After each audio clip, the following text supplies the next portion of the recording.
Del Evangelio según San Marcos. Jesús resucitado se apareció a los 11 y les dijo: Vayan por todo el mundo, anuncien la buena noticia a toda la creación. El que cree y se bautice, se salvará. El que no crea, se condenará. Y estos prodigios acompañarán a los que crean. Arrojarán a los demonios en mi nombre y hablarán nuevas lenguas. Podrán tomar a las serpientes con sus manos, y si beben un veneno mortal, no les hará ningún daño. Impondrán las manos sobre los enfermos y los sanarán. Después de decirles esto, el Señor Jesús fue llevado al cielo y está sentado a la derecha de Dios. Ellos fueron a predicar por todas partes, y el Señor los asistía y confirmaba su palabra con los milagros que la acompañaban. Hola amigos y amigas, nos encontramos celebrando este misterio de la ascensión de Jesús a los cielos, ya muy cercanos a la finalización de la Pascua con la próxima fiesta, la fiesta del Pentecostés.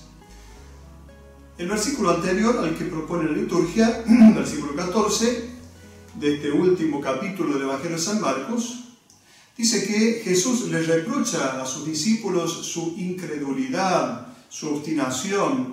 ¿Por qué? Porque no habían creído a quienes lo habían visto resucitado.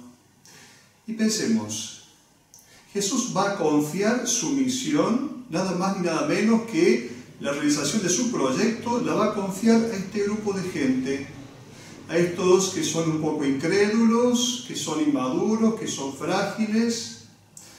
Podríamos pensar en aquello que dice San Pablo: llevamos un tesoro inagotable en recipiente de barro. Jesús va a decir a sus discípulos: vayan por todo el mundo, anuncien la buena noticia a toda la creación. El Evangelio de Marcos sabemos que presenta a Jesús en un viaje, y nosotros pensamos que este viaje tiene que terminar con un final. En realidad, el Evangelio indica un nuevo inicio.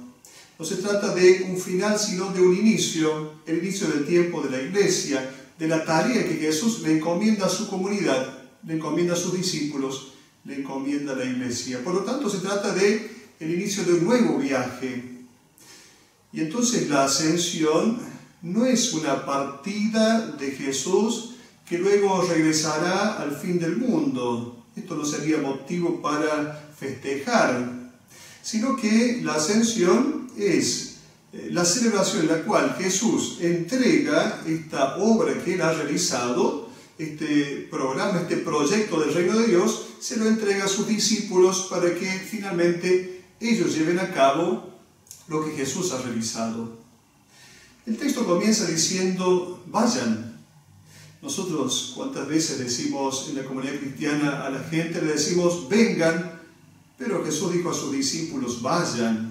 Se trata de un verbo imperativo: vayan. No es si tienen ganas de ir, sino vayan. Un verbo imperativo. No hay opción para aquel que quiere ser un discípulo de Jesús. Esta dimensión de envío es propia de alguien que es discípulo de Jesús. Antiguamente, cuando la misa se celebraba en latín, el diácono despedía a los fieles diciendo: ite missa est. De allí la palabra misa, ite missa est. La misa se entendía entonces como el inicio de la misión, como el punto de partida desde el cual nosotros somos enviados para predicar el Evangelio, para proclamar las maravillas de Dios al mundo. Muchas veces da la sensación de que en la Iglesia Católica estamos más acostumbrados o más entrenados a ser pastores que a ser pescadores de hombres. Es decir, estamos más acostumbrados a cuidar el rebaño que ya tenemos, cuando en realidad Jesús envía a buscar y a pescar, y entonces se trata de aventurarnos a lo nuevo. Vayan. Vayan indica un movimiento, una salida de algunas seguridades en las cuales nosotros estamos metidos, algunas estructuras, algunos esquemas fijos, algunos modos de hablar de Dios que evidentemente ya tendremos que ir abandonando, algunas ideas falsas de Dios, como la idea del Dios que castiga, del Dios que se toma venganza, del Dios que premia a los buenos y castiga a los malos. Entonces tendremos que, desde este vayan de Jesús, nosotros animarnos a ponernos en movimiento. Vayan y anuncien. Se trata de un anuncio. Ciertamente no se trata en primer lugar de una denuncia. Evidentemente el anuncio del Evangelio contiene una dimensión de denuncia de todo aquello que evidentemente se opone al Evangelio, pero no se trata en primer lugar de una denuncia, por lo tanto no se trata de una mala noticia, se trata del Evangelio, es anuncio. ¿Qué van a predicar? La buena noticia. La palabra Evangelio es esto. Evangelion es el amor de Dios llega a cada criatura de modo incondicional. Es esta la buena noticia que nosotros predicamos. En el griego clásico, esta expresión, Evangelion, bella noticia, se utilizaba para cuando se daba la noticia, por ejemplo, del nacimiento del nuevo emperador, o cuando subía al trono el nuevo emperador. Era una buena noticia, era un evangelio el que se proclamaba. Esta buena noticia no es simplemente el anuncio de un milagrismo o hacer falsas promesas. No se trata de esto, se trata de proclamar el amor de Dios que de modo incondicional está presente en cada criatura. ¿Qué anunciamos entonces? Anunciamos la belleza de un mensaje y no podemos retenernos este mensaje porque se trata de algo que debería salirnos por los poros a aquellos que hemos sido llamados, que hemos respondido al llamado de Jesús, que hemos elegido ser elegidos por Él. Hay un relato que cuenta que un misionero llegó a una tierra de misión donde había una tribu muy desconocida. El misionero habló con el jefe de la tribu y le contó quién era Jesús. Y le contó lo que Jesús había hecho y su obra, y que Él había muerto por nosotros y había resucitado. Le predicó el querigma, lo más importante, el centro de la fe cristiana. Y luego de unos instantes, el jefe de la tribu dijo: ustedes los cristianos son muy mala gente. El misionero dijo: ¿por qué somos mala gente? Porque han demorado 2000 años en venir a traernos esta hermosa noticia. Han demorado 2000 años. La urgencia de la evangelización, la urgencia de la misión, la urgencia de la proclamación de la buena nueva, de esta bella noticia que es el Evangelio. El Evangelio dice, debe ser anunciada esta buena noticia a toda la creación. Nosotros pensamos, bueno, debería ser anunciado a los otros seres humanos, no solo a los seres humanos, sino a toda la creación. Por lo tanto, este Evangelio nos pone en una nueva relación con el mundo creado. San Pablo, en el capítulo 8 de los Romanos, nos habla de esta creación que ha sido sometida al mal y que luego espera esta liberación. También la creación entera será liberada, dice San Pablo en los Romanos, de la esclavitud de la corrupción para participar de la gloriosa libertad de los hijos de Dios. Por lo tanto, se trata de una relación nueva con la creación. Cuando el Evangelio llega, toda la creación, todo lo que el hombre hace, toda la relación que el hombre tiene con este mundo cambia. El hombre ya no es un dueño, se convierte en un administrador. No es un depredador en este mundo. La ciencia y la técnica ya no son herramientas para el caos, sino que están al servicio del cosmos, de la belleza de este mundo. ¿Cuántas veces vemos nosotros que la ciencia y la técnica han sido herramientas de caos, de confusión, de deshumanización? Por eso alguien dijo, el loco no es el que perdió la razón, sino el que perdió todo menos la razón. Con lo cual se quiere decir que con la razón humana se puede hacer de este mundo cualquier cosa, destruir esta humanidad. Pensemos nomás la situación del mundo entero en relación al petróleo, los minerales, la destrucción de los animales, la contaminación ambiental. Todo esto que tendremos que tener en cuenta, la sana ecología. El Evangelio bien sabemos, se predica con la vida, en primer lugar con la vida. Por eso San Francisco de Asís, dice a los suyos: prediquen en primer lugar siempre el Evangelio, prediquen siempre el Evangelio, si es necesario, también con la palabra. Por eso el Evangelio debe ser predicado en primer lugar con la vida. Continúa el Evangelio diciendo: el que cree y se bautice se salvará, el que no crea se condenará. ¿Qué significa el bautismo? Ya sabemos que bautizar significa sumergir hasta el fondo. Entonces, el que crea y se bautice se salvará. Sumergidos en la vida de Cristo, como la vid, como en todo caso los sarmientos están sumergidos en la vid, están dentro de la vid, sumergidos en el pensamiento de Cristo, en la vida de Cristo, en las opciones de Cristo. No se trata solo de un bautismo ritual para calmar la conciencia, se trata de tomar la decisión y entonces activar ese bautismo ritual, tomando la decisión y siendo bautizados en el Espíritu, para que podamos vivir realmente sumergidos diariamente en Cristo. Y luego, el que no crea se condenará. Pareciera que uno piensa que aquí se contradice Jesús, tan misericordioso y manda a algunos al infierno. Ciertamente, no se trata de eso. Esta expresión es un paralelismo antitético, así se llama, que lo que hace es simplemente reforzar la primera parte que se dice, o sea, el que crea y se bautice se salvará. Aquel que sea sumergido en Cristo encontrará realmente vida nueva.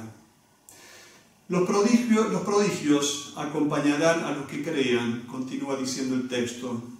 No se trata de milagros que desde afuera solamente de modo externo entren para luego en un segundo momento confirmar lo que dice el predicador. No, se trata de los cambios que la misma palabra va provocando. La palabra de Dios provoca cambios. Esos son los signos y prodigios que luego nosotros vemos. No se trata de gestos externos de Dios que vengan del cielo como de un chorro, de un rayo, que obligue entonces a todos a creer en esa palabra. Desde dentro mismo de la palabra surgen los signos y prodigios, porque el mundo cambia cuando la palabra llega al corazón de los hombres. Luego nos preguntamos entonces, ¿qué sucederá en el mundo si el Evangelio es acogido? ¿Qué es lo que pasa en el mundo si el Evangelio es acogido? Y entonces aquí se presenta en el Evangelio de hoy 5 signos. ¿Qué es lo que pasa en el mundo? Jesús se opone siempre a esta búsqueda casi insaciable de la gente de milagros como pruebas de su autoridad. Jesús se opone a eso.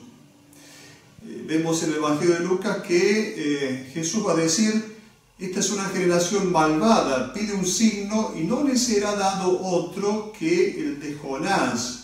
¿Quién fue Jonás? Alguien que dijo un mensaje, dijo una palabra. Este es el signo entonces de Jonás, su mensaje, su palabra. Una palabra que tiene fuerza, porque es una palabra que transforma y entonces hace cosas nuevas, o mejor, hace nuevas todas las cosas. Esta palabra que es una palabra viva y eficaz, y entonces es una palabra que crea prodigios, que hace surgir entonces vida nueva y prodigios. A finales del siglo II comenzó esta corriente llamada la apologética, en la cual los milagros eran necesarios como para reafirmar un intervento de Dios, una intervención de Dios. La fe muchas veces se confunde con credulonería, con magia, con superstición. No tendremos que confundir la fe, que es la confianza en esta palabra viva de Dios, con aquellas otras cosas que simplemente son proyecciones humanas, que nada tienen que ver con la fe verdadera. Por lo tanto, en la palabra hay una fuerza que puede transformar la sociedad, que puede transformar el mundo. Decíamos, Jesús presenta 5 posibilidades, diríamos 5 modos como la palabra va transformando el mundo. La primera: arrojarán a los demonios en mi nombre. No se trata de pensar en los exorcismos, se trata de ver quiénes son estos demonios. Son estas fuerzas de muerte que actúan dentro y fuera de cada uno de nosotros y que realmente nos deshumanizan. Entonces, estos demonios ya sabemos qué nombre tienen. Son el odio, la sed de competencia, la búsqueda del poder, la violencia, el orgullo. Estos son los demonios. Cuentan que San Francisco de Asís, cuando estuvo cerca de la ciudad de Arezzo, expulsó los demonios, veía que los demonios se iban. Seguramente no se trataba de un exorcismo, al modo como lo entiende hoy el ritual del exorcismo, sino que se trataba de estos pensamientos, opciones malvadas que surgían de esta sociedad, de este pueblo, de esta comunidad. Luego hablarán nuevas lenguas. Cuando el texto bíblico dice hablarán nuevas lenguas, se trata de una novedad absoluta que no tiene antecedentes. ¿Cuál es la nueva lengua? El lenguaje del amor. Luego podrán tomar a las serpientes en sus manos. La serpiente ya sabemos que en la mentalidad bíblica significa el enemigo de la vida. Dice el Salmo 91, ellos te llevarán en sus manos, los ángeles te llevarán en sus manos para que no tropieces con ninguna piedra. Caminarás sobre leones y dragón, sobre leones y víboras. Pisotearás cachorros de león y serpientes. Ciertamente no se trata de ir a pisar las serpientes, de tomar las serpientes con las manos y pensar que no nos va a hacer nada. Se trata de saber que cuando el Evangelio entra en el corazón de una persona, entonces hay una nueva manera de dominar a este enemigo desde el poder que Jesús nos da, que este poder está en su palabra. Si beben un veneno mortal no les hará ningún daño. ¿Cuántas veces pareciera que se nos meten estos venenos mortales? Estamos casi obligados a veces a beber estos venenos mortales que pueden estar, por ejemplo, en herramientas tan sanas, tan buenas como son Internet, las redes sociales, los medios de comunicación. Aquí hay mucho veneno. ¿Cuántas veces encontramos esto al abrir las redes sociales, al encontrarnos con los medios de comunicación? Por lo tanto, tendríamos que preguntarnos si no somos nosotros consumidores de estos venenos. Sin hablar, por supuesto, de aquello que envenena la sociedad actual, que es la droga. Realmente está envenenando la sociedad actual y camina hacia la muerte. El veneno es la posibilidad hacia la muerte. Nosotros consumimos, no solamente físicamente hablando, materialmente hablando, sino que, más de una ocasión, esta droga puede dañarnos el corazón. Y a veces estamos drogados y estamos con la mente opacada por deseos insanos, por cosas que se nos quiere hacer creer. Hay distintas maneras de estar drogados, pero no vamos a negar que la droga, materialmente hablando, está matando a nuestra sociedad, a nuestros adolescentes y jóvenes, y no tanto adolescentes y jóvenes tantas veces. Impondrán las manos sobre los enfermos y las curarán. Hay un sacramento que nosotros tenemos, que es el sacramento que antes se llamaba la extrema unción, que se llama la unción de los enfermos. Sabemos el bien que hacemos cuando llevamos la paz de Dios al corazón de una persona. Puede cambiar su actitud frente a la situación que está viviendo. No se trata entonces de pedir un milagro, ciertamente. Se trata de una actitud nueva que puede tener esta persona porque la palabra de Dios llega a su corazón. Al final entonces vemos a este Jesús que fue llevado al cielo, y dice el texto, y está sentado a la derecha de Dios. Fue llevado al cielo. El cielo, en el pensamiento antiguo bíblico, significa el lugar de Dios, el espacio de Dios. Se pensaba que Dios estaba arriba, en el cielo. Esto tiene que ver con alguna literatura clásica, antigua. Por ejemplo, se habla de algunos personajes que también fueron llevados al cielo, como Empédocles, Alejandro Magno, Heracles. También ellos, se habla de que fueron llevados al cielo. También la Biblia habla de otros personajes que fueron llevados al cielo, como Enoc, como Elías.